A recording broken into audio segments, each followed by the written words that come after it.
Welcome back to another episode of 40 Facts About the 40K Universe. I am your host Gershwin and you are watching One Mind Syndicate. Today we continue talking about the Eldar as we get into Craftworld Saim Hann. If you're new to the channel, subscribe. We post Warhammer 40K content every single day, and if you have any suggestions, just comment down below, specifically any Eldar suggestions. But with that said, let's get into 40 facts on the Eldar Craftworld of Saim Hann. The Eldar Craftworld of Saim Hann was reputedly one of the first craft worlds to abandon the Crone worlds as the fall of the Eldar approached, heeding their Farseer's warning. As such, they have spent much more time isolated from the rest of the Eldari than other major craft worlds, although the Saim Hann do maintain contact with and have cultural ties to the Exedited worlds. Like most Eldari, the craft world of Saim Hann is filled with fierce warriors who place honor at a higher value than their more culturally sophisticated kin. Unfortunately, this ferociousness, combined with their pride, has led them into conflict with each other and different craft worlds. While this generally takes the form of a highly ritualized duel in which first blood is usually sufficient enough to end the matter, the occasional deaths from these conflicts has led to the barbaric reputation of the craft world among other Eldari. Saim Hann is also well known for their jetbike riding warriors, the clans of the Wild Riders. They are renowned for their savagery and their preference for fast, mobile warfare, striking like a serpent before falling back beyond the reach of retaliation. Almost every member of Saim Hann is part of a Wild Rider family, including its seers, and this allows them to field many specialists who ride jetbikes and Vipers. The Eldar jetbike is a sleek, one-man craft propelled by powerful anti-gravitic motors. Beautifully designed, the Eldar jetbike is a wonder of engineering, using subtle manipulation of anti-gravity fields to combine high speed with incredible agility and maneuverability. It is capable of such velocity that without the superhuman reaction speed of an Eldar, it would be more lethal to the rider than its foe. So finely created are these incredible machines that a skilled pilot can cross leagues in just a few heartbeats before leveling a hurricane of close-range shuriken fire into the enemy ranks. Retaliation is almost impossible, for the jetbike is agile enough to bear its pilot away into cover. Jetbikes can even be used to climb the sides of buildings, using their powerful anti-gravitic technology. To an Eldar, the mastery of a jetbike is an exhilarating challenge. They have long, curved vanes on either side that allow the rider to execute incredibly sharp turns in midair, and the strength of their anti-grav motors can be subtly manipulated to send the jetbike hurling into a steep dive or sharp climb.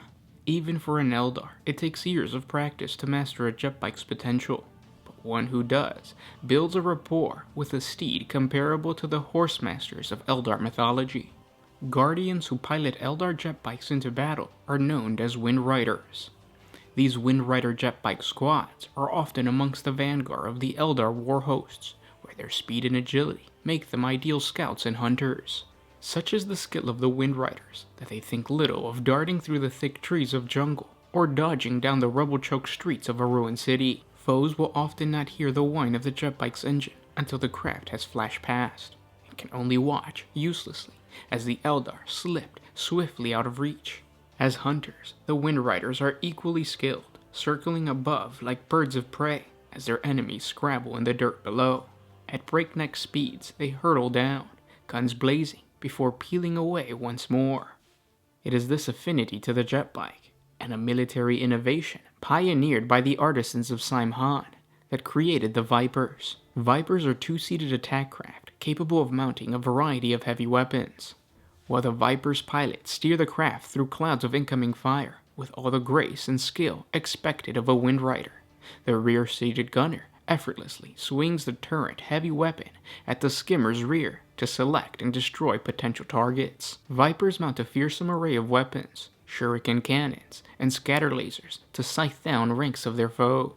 Their relatively small size means that they can travel through all but the thinnest webway paths, and their armaments enable them to rival many tanks in the terms of firepower.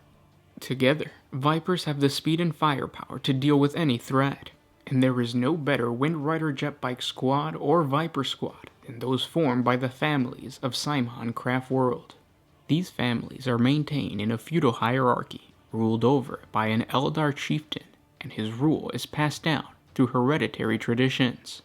The chieftain's closest family form his kinsmen, who paint their faces with hot blood on the eve of conflict, drink from each other's wrists, and ride to war together as brothers. In much the same way, each unit of jetbikes or Viper pilots is comprised of blood relatives and tend to sport a vivid banner showing their clan's rune.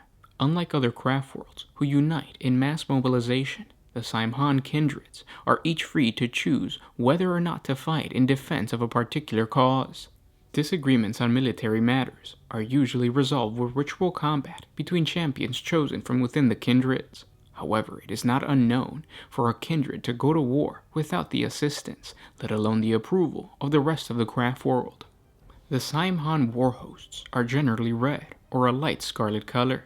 They are often highlighted with contrasting shades, mainly black, white, or yellow, in striped patterns. They also use simple chevrons or stripe motifs on their vehicles as a form of status identifier. Saim Hann's warrior clans have their own varying personal symbols, so there is almost certain to be a significant amount of variation between the clans, squads, or even individuals. For the most part, the Craftworld's rune is a stylized serpent, which is the cosmic serpent of the Eldari myth. This Eldar myth states that the serpent is the only creature believed to exist in both the material and the psychic universe at the same time. Hence the serpent is said to know all the secrets, past and present.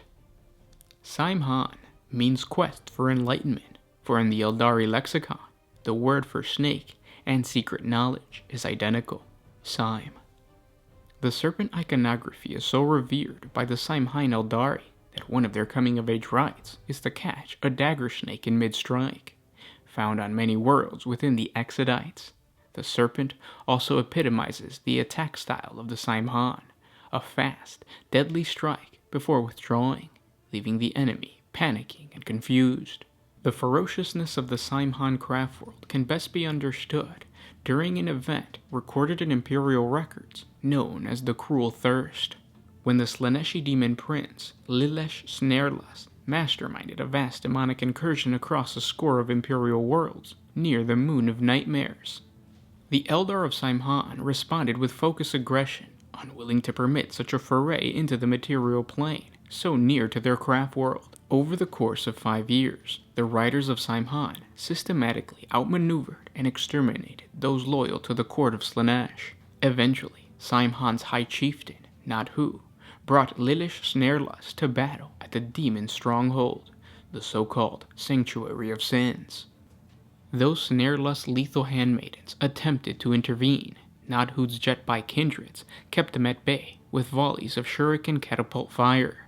Leaping from the back of his jetbike, Nadhu plunged the legendary celestial lance into the demon's heart, shattering its soul and banishing its essence to hell from which it came. Those Slaaneshi demons that remained, and the chaos-worshipping humans that were in league with them, were mercilessly destroyed.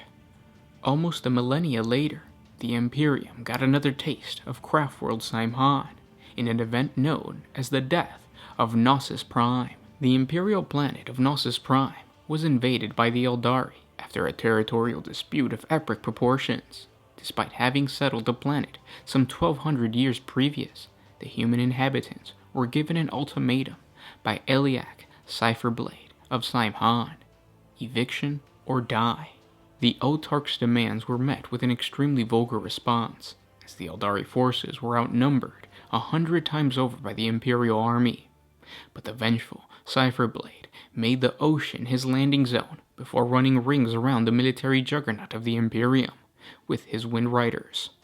He crippled the planet's industrial zone and systematically eradicated billions of Imperial citizens. A full year after the start of the war, Wolflord Logan Grimnar of the Space Wolves chapter arrived on Gnosis system. When they found the doomed world, it was all but a graveyard. The Great Wolf vowed if he could not save the people of Gnosis Prime, he would avenge them, and so he set course for Gnosis Secundus, seeking revenge against the Saim Hann Eldar still in system.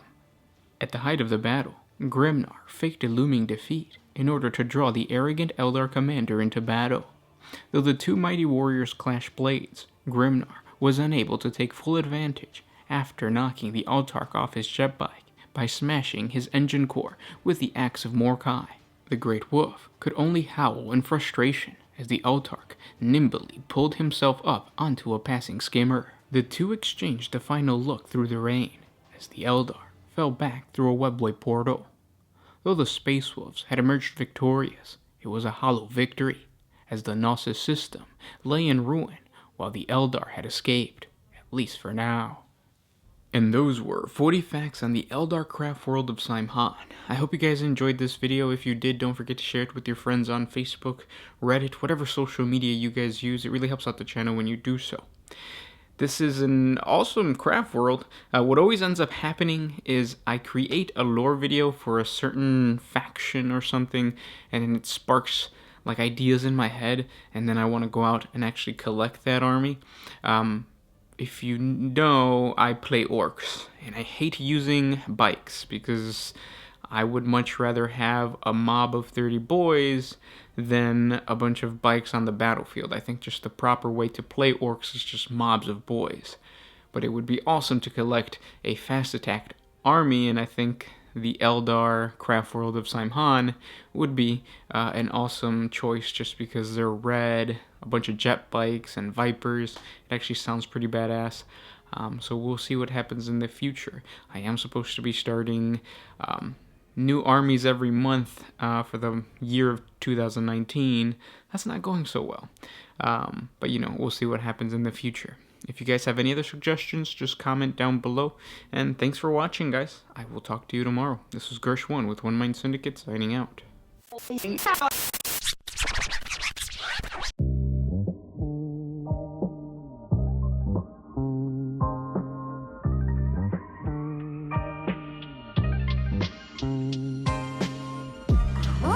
used to put my freedom first in any situation.